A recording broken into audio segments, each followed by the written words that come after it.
که آمدیم در اینجا حقوق ملیت ها را مطرح کردیم به عنوان برادران هم، به عنوان این که ملیت های افغانستان برادرند، نه به عنوان دشمنی ملیت ها. جنایتی یک تعداد از جنایتکاران بین المللی خاص را به نام یک ملیت جلوه بدن، این خطرناکه. با هوشیاریتان، با درایتتان این مسئله را باید منصاف کنید.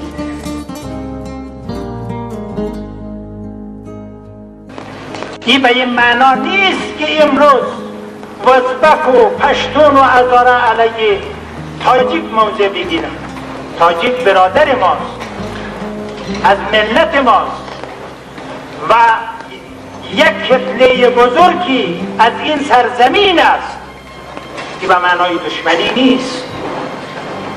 ما در این راستا تلاش میکنیم که یک روز این دشمنی را با تفاهم بین این چهار تا ملیت حل.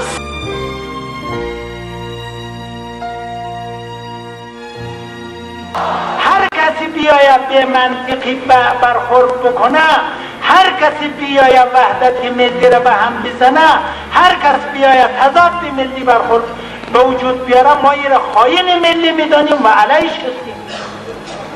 این موضع مردم ماست.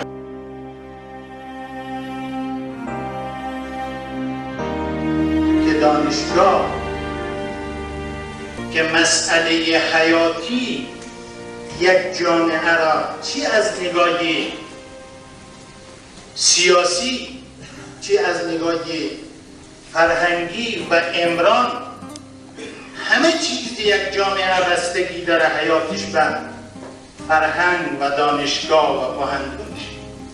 اگر فرهنگ و دانشگاه در بین یک مردم در حال سقوط و مواجه شود، حیاتی اون مردم به خطر است و نابودی است.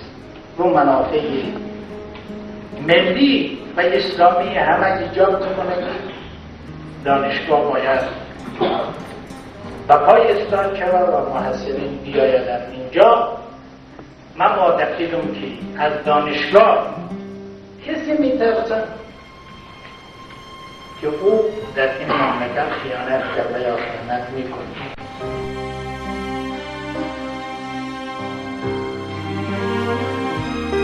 ما تنها جریان سیاسی هستیم که در ظرف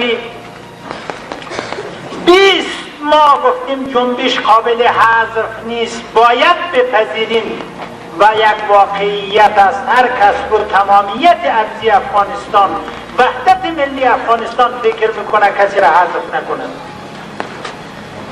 ما تنها جریانی هستیم که در شورای قیادی از حقوق جنبش دفاع کردیم، در شورای جهادی دفاع کردیم و گفتیم تا لرم تو این موضوع هستیم.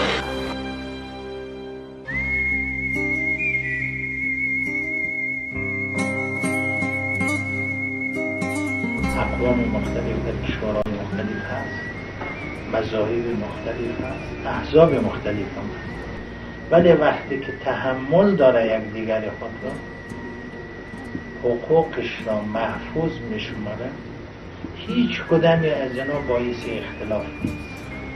نه مذاهب مختلف باعث اختلاف است، نه اقوام مختلف باعث اختلاف است، نه احزاب مختلف باعث اختلاف. ولی اونی که باعث اختلاف در افغانستان شده این حصار طلبی و عدم پذیرش یکدیگر است.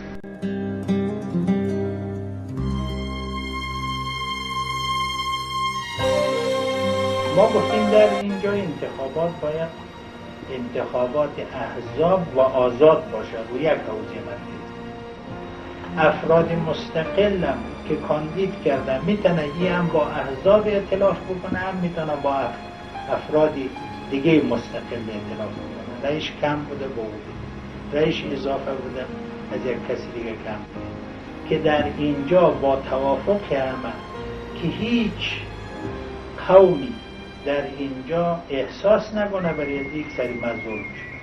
هیچ حزبی احساس نکنه که اینجا سریعت ظلم شده، حق امضای شد. در این طرح گفتیم هر کس رأی اول آورد رئیس جمهور است، رأی دوم آورد صدر اعظم است، رأی سوم آورد رئیس مجلس است.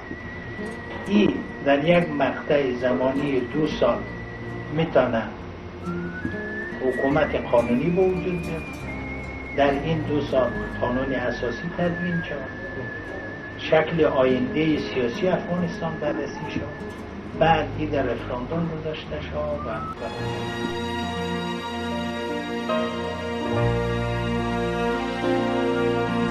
یه از انصاف دور است که ما بیاییم قشر عظیم زحمتکش این جامعه را بگیم شما حق ندارین به سرنوشتتان برای آینده تان فکر بکنین و تصمیم بگیرین. این در اسلام نیست. هر کسی که این مسئله را میگه که زن حق نداره در جامعه دخالت بکنه برای آینده جامعه حق تصمیم گیری نداره، این خلاف اسلام.